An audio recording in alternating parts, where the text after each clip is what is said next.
সাভারে ডিবি উত্তর কর্তৃক ৯৩ পিস ইয়াবা ট্যাবলেট ও ৪০০ গ্রাম গাঁজাসহ ২ জন মাদক ব্যবসায়ী গ্রেপ্তার।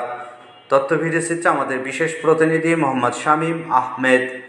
ঢাকা জেলা police super Mohammad Anisuzzaman PPM এর নির্দেশনায় বিশেষ অভিযান পরিচালনাকালে ঢাকা জেলা ডিবি উত্তরের অফিসার ইনচার্জ মোহাম্মদ জালাল উদ্দিন এর নেতৃত্বে এসআই নিরস্ত্র মোহাম্মদ আব্দুল মুত্তালিব সঙ্গে অফিসার ও ফোর্স সহ অদ্য ১৩ আগস্ট ২০২৫ তারিখ সাভার থানাধীন বক্তারপুর বেদেপল্লী এলাকা হইতে আসামি এক মোহাম্মদ রাখাল মাল বয়স ৩০, পিতা হারুনুর রশিদ, মাতা মৃত মর্জিনা বেগম, সাং পোড়াবাড়ি, বক্তারপুর থানা, সাভার জেলা, ঢাকা ও আসামি ২ মোহাম্মদ আলী ফকির বয়স ৩৭, পিতা মৃত আমির হামজা, মাতা জলি বেগম, সাং বক্তারপুর গুচ্ছগ্রাম থানা, সাভার জেলা, ঢাকা দ্বয়কে ৯৩ পিস ইয়াবা ট্যাবলেট ও ৪০০ গ্রাম গাঁজাসহ গ্রেপ্তার করেন।